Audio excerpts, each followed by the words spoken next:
Last one, last one, last one, last one. Here. What is it? What is it? What is it? Skimmer. Bec en ciseaux écumoire.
Composition.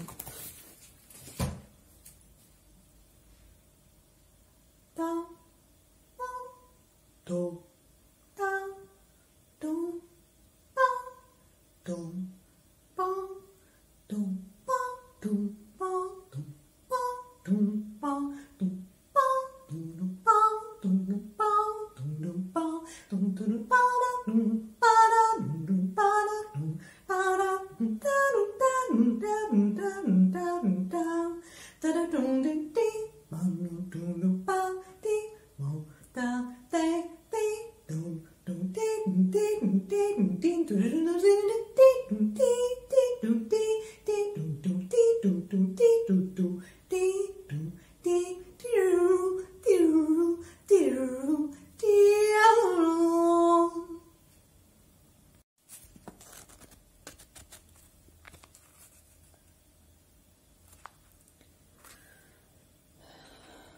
Costura, couture.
Anaphorique.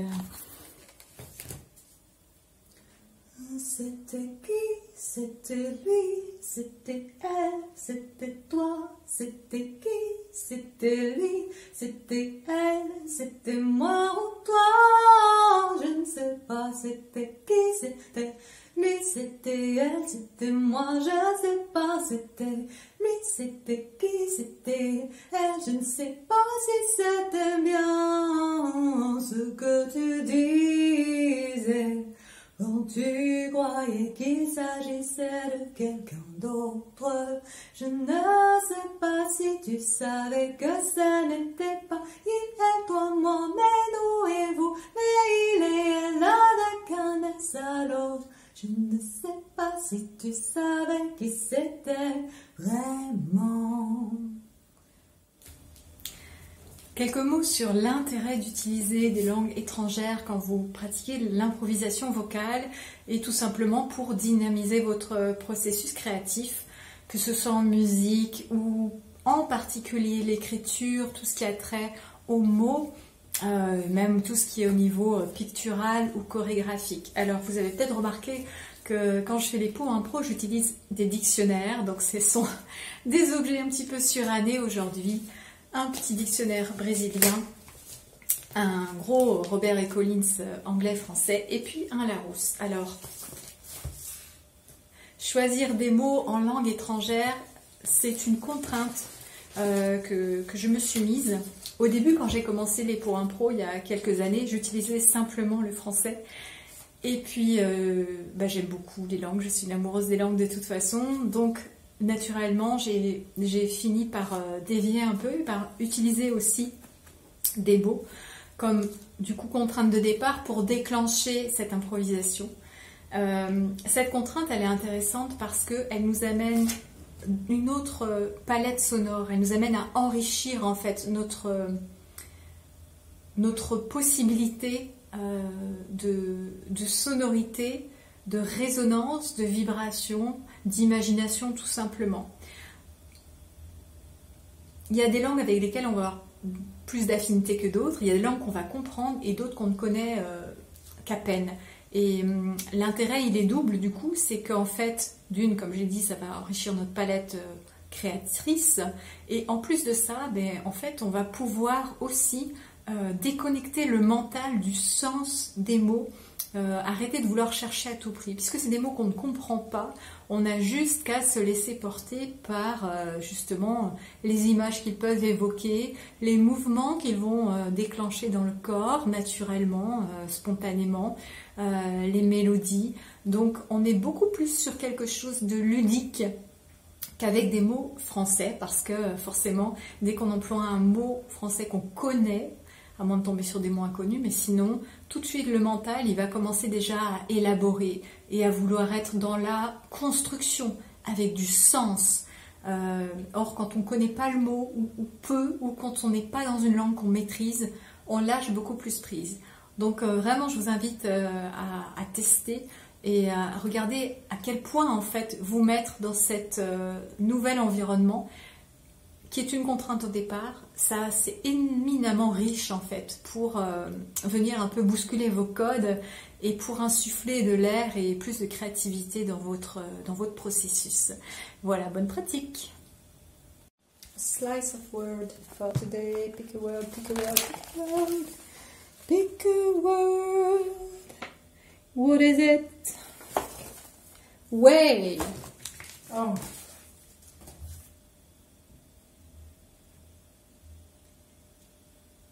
My way might be yours, but my way may be only the way of my toes. My way may be yours, but my way may be only the way I forgot to see.